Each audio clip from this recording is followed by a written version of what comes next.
జై హింద్ అందరికీ. ఈరోజు మనం ఈ వీడియోలో మాట్లాడబోయే టాపిక్ చాలా ఇంపార్టెంట్. ఈ చెక్ బౌన్స్ కేస్ ప్రతిరోజు వింటుంటాం, చేస్తూ ఉంటాం. సో ఈ చెక్ బౌన్స్ అయినప్పుడు ఎలా మీరు ప్రొసీడ్ అవ్వాలనేది ఈ వీడియోలో మాట్లాడుకోబోతున్నాం. సో ఈ వీడియో ప్రతి ఒక్కరికి అర్థమయ్యే విధంగా ఎక్స్ప్లెయిన్ చేస్తాను. సో సింపుల్గా చేయడానికి నేను ఈ వీడియోలో కంటెంట్ని ఫైవ్ ఇష్యూస్లుగా డివైడ్ చేసిన. సో ఫస్ట్ ఇష్యూ నేను మాట్లాడబోతున్నది ఏంటంటే చెక్ బౌన్స్ అంటే ఏంది, సింపుల్గా అర్థమయ్యేటట్లు చెప్తాను. నెక్స్ట్, చాలా మంది చెక్ బౌన్స్ తర్వాతకి డిసానర్ ఆఫ్ చెక్ మధ్యలో డిఫరెన్స్ తెలియదు, ఇంటర్చేంజబుల్ యూజ్ చేస్తుంటారు. సో అది తప్పు. అది అది రెండింటి మధ్యలో డిఫరెన్స్ ఏంది, వాటి మీనింగ్ ఏంది, అది ఎక్స్ప్లెయిన్ చేస్తాను. ఇది ఇష్యూ నెంబర్ 2. నేను ఇష్యూ నెంబర్ 3లోనే డిస్కస్ చేస్తాను. సో ఇష్యూ నెంబర్ 3 ఏంటంటే ప్రొసీజర్ గురించి చెప్తాను. ఒకవేళ మీ లైఫ్లో డిసానర్ ఆఫ్ చెక్ అయినప్పుడు, లేదంటే అయినప్పుడు ప్రొసీజర్ మీరు ఏదైతే ఫాలో అవ్వాలా ఇది గురించి చెప్తాను నేను. నెక్స్ట్, ఫోర్త్ థింగ్ ఏంటంటే డీల్ చేస్తున్నా అంటే ఈరోజు ఈ వీడియోలో నేను ఆల్టర్నేటివ్ రెమెడీ. ఒకవేళ మీరు నెగోషియబుల్ ఇన్స్ట్రుమెంట్ యాక్ట్ 1881 ప్రకారంగా ఏదైతే చెక్ బౌన్స్ అయినప్పుడు మీరు ఒక ప్రక్రియ ఇచ్చిందో అది ఫాలో అవ్వలేకపోతే మీరు ఏ లీగల్ కాన్సిక్వెన్సెస్ ఫేస్ చేస్తారో ఇది కూడా రోజు డిస్కస్ చేసుకోబోతున్నాం. సో ఈ వీడియోలో 4 ఇష్యూస్ క్రిస్టల్ క్లియర్గా అర్థమయ్యేటట్లు ప్రతి ఒక్కరికి డిస్కస్ చేసుకుందాం. చాలా ఇంపార్టెంట్ వీడియో. సో స్టార్ట్ చేస్తున్నాం. ఫస్ట్ ఇష్యూ ఏంటంటే చెక్ బౌన్స్ అంటే ఏంది ఫస్ట్. సో ఎగ్జాంపుల్ అజ్యూమ్ చేసుకోండి, నేను మీకు 5 లక్షలు ఇచ్చేది ఉన్నాను. సో ఈ 5 లక్షలు మీకు ఇవ్వడానికి నేను నోటు రూపంలో కాకుండా ఏమంటారు చెక్ రూపంలో మీకు ఇచ్చిన. చెక్ తీసుకోండి, మీరు బ్యాంక్ వెళ్ళి తీసుకోండి అని చెప్పేసి. సో ఈ చెక్ని తీసుకొని మీరు బ్యాంక్ వెళ్తారు. ఫస్ట్ వెళ్ళిన తర్వాతకు 5 లక్షలు ఇవ్వండి, చెక్ తీసుకోండి అని చెప్పేసి ఇచ్చిన తర్వాత బ్యాంక్ ఎంప్లాయీ చెక్ చూసి అంటాడు, 5 లక్షలు అడుగుతున్నావు చెక్ చూసి, దీంట్లో 5,000 కూడా లేవు అంటారు. అంటే ఇన్సఫిషియంట్ బ్యాలెన్స్ ఉన్నాయి దీంట్లో అని చెప్పేసారు. ఈ సిచ్యువేషన్ కావచ్చు, లేదంటే నేను కావాలనే మీకు చెక్ ఇచ్చినప్పుడు తప్పు సంతకం పెడుతుంది అట్లా, అంటే అది చెక్ ఇన్వాలిడ్ కావాలని చెప్పేసి ఇంటెన్షన్ దగ్గర మీకు ఇబ్బంది పెట్టాలని చెప్పేసి. ఇట్లాంటి సిచ్యువేషన్స్ ఎక్సెట్రా సిచ్యువేషన్స్ అప్పుడు మీరు ఆ డబ్బులని వాపస్ తీసుకోలేకపోతే బ్యాంకు నుంచి, ఈ సిచ్యువేషన్ అంటాం జనరల్గా చెక్ బౌన్స్ అంటే. సో చెక్ బౌన్స్ మీకు అర్థమైంది అనుకుంటున్నా. ఇప్పుడు ఇష్యూ నెంబర్ 3కి వెళ్దాం డైరెక్ట్. 3 ఏంది, ఒకవేళ చెక్ బౌన్స్ నేను ఫస్ట్ ఇష్యూ నెంబర్ చెప్పిన ప్రాసెస్ మీ ఈ సిచ్యువేషన్ మీరు రియల్ లైఫ్ అయినప్పుడు మీరు ఏ ప్రొసీజర్ ఫాలో అవ్వాలని చెప్పబోతున్నాను. సో ఫస్ట్ చెక్ బౌన్స్ అయిన వెంటనే ఆ బ్యాంక్ల నుంచి మీరు రిటర్న్ మెమోని తీసుకోండి, అంటే చెక్ బౌన్స్ అయిందని చెప్పేసి. ఓకే, ఆ చెక్ బౌన్స్ని తీసుకున్న వెంటనే మీరు మీరు బ్యాంక్కి వెళ్ళిన తర్వాతకు చెక్ బౌన్స్ అయిందని తెలిసిన వెంటనే సో తక్షణమే మీరు అడ్వకేట్ దగ్గరికి వెళ్ళి అక్కడ లీగల్ నోటీస్ డ్రాఫ్ట్ చేయించి అడ్వకేట్ దగ్గర నాకు పంపిస్తారు. సో ఇది వితిన్ 30 డేస్లో నాకు పంపించాల్సి వస్తుంది. సో ఇదే 30-15-30 రూల్. 30 వితిన్ 30 డేస్లో నాకు లీగల్ నోటీస్ పంపిస్తారు. ఇది సాటిస్ఫై అయింది. నెక్స్ట్, నాకు పంపించిన తర్వాతకు మీరు 15 డేస్ ఆగాల్సి వస్తుంది. అంటే నా నుంచి రిప్లై ఎన్న ఇవ్వచ్చు 15 డేస్లో, లేదంటే ఆ లీగల్ నోటీస్ చదివి నేను డబ్బులు కూడా ఇవ్వచ్చు మీకు. ఈ లీగల్ నోటీస్ ప్రొసీజర్ ఎందుకు పెట్టినారంటే ఒక ఏమంటారు కోర్టుకి వెళ్ళకుండా లేదా మనము అవుట్ ఆఫ్ సెటిల్మెంట్ కూడా చేసుకునే విధంగా ఇది లీగల్ నోటీస్ యూస్ఫుల్ అవుతుంది మనకు. కోర్టు బర్డన్ కూడా తగ్గుతుంది, క్లయింట్ కూడా కోర్టుకి వెళ్ళాలి అవసరం లేదు ఒకవేళ లీగల్ నోటీస్ చదివి నేను నీకు డబ్బులు ఇస్తాను. సో ఇది ప్రొసీజర్. అట్లందుకే లీగల్ నోటీస్ చాలా ఇంపార్టెంట్ సెండ్ చేయడం.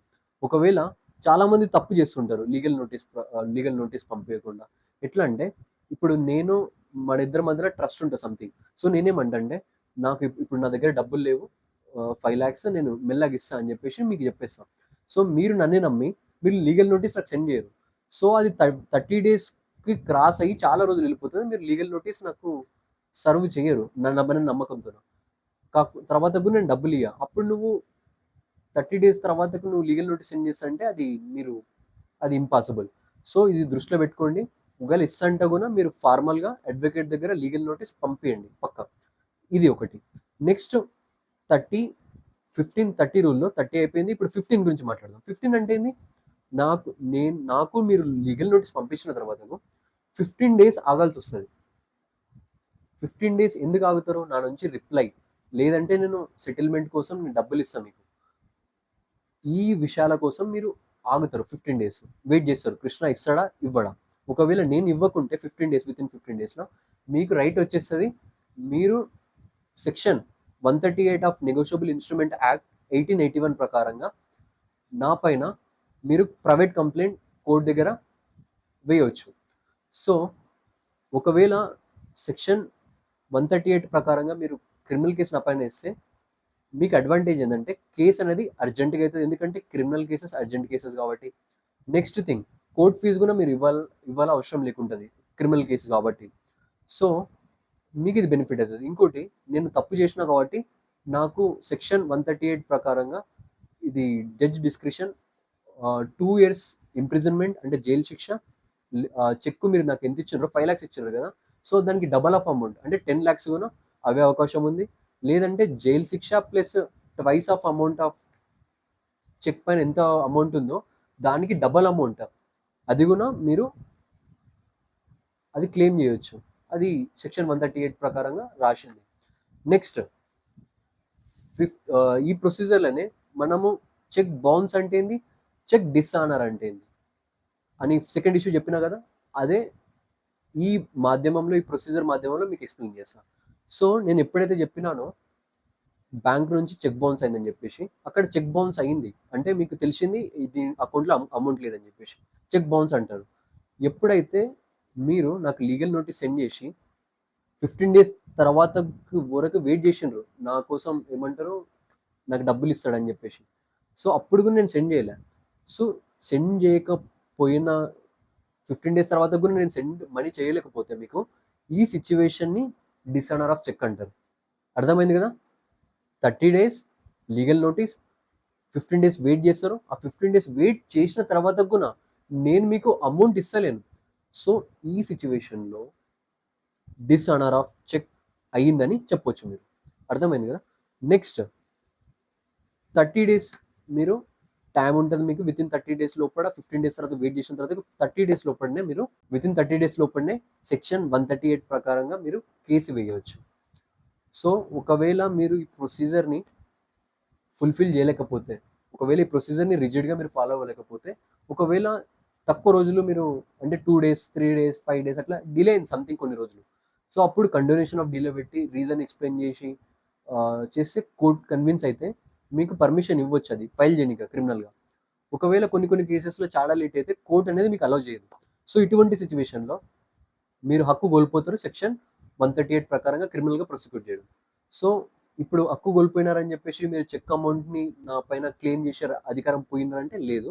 మీకు ఆల్టర్నేటివ్ రెమెడీ ఏంటి ఒకవేళ మీరు ఈ ప్రొసీజర్ని సరిగా ఫాలో అవ్వలేకపోతే అంటే ఏంటంటే, మీరు ఇట్లాంటి సిచ్యువేషన్లో రికవరీ ఆఫ్ ద మనీ సూట్ని వేయవచ్చు కోర్టులో. కాకుంటే ఇది సివిల్ కేసు కాబట్టి మీరు కోర్ట్ ఫీజు ఇవ్వాల్సి వస్తుంది, చాలా టైం పడుతుంది. ఒకవేళ మీకు జడ్జిమెంట్ మీ ఫేవర్ పైన వచ్చిన తర్వాత కూడా మీరు దాన్ని ఎగ్జిక్యూట్ చేయడానికి మళ్ళీ ఎగ్జిక్యూషన్ కూడా మళ్ళీ ఒక కేసు ఇవ్వాల్సి వస్తుంది. సో ఇది చాలా టైం ఎక్కువైపోతుంది మీకు సివిల్ కేసు. సో నేను చెప్పిన 30, 15, 30 days రూల్ని గుర్తుపెట్టుకోండి ఎప్పుడైనా మీకు చెక్ బౌన్స్ అయినప్పుడు. సో ఇలాంటి చాలా వీడియోస్ కోసం, ఇలాంటి లీగల్ అవేర్నెస్ కోసం లాని తెలుసుకోవడానికి ఈ ఛానల్ని సబ్స్క్రైబ్ చేయొచ్చు మీరు. ఒకవేళ మీకు లాని తెలుసుకోండి, మీ రైట్స్ని కాపాడుకోండి.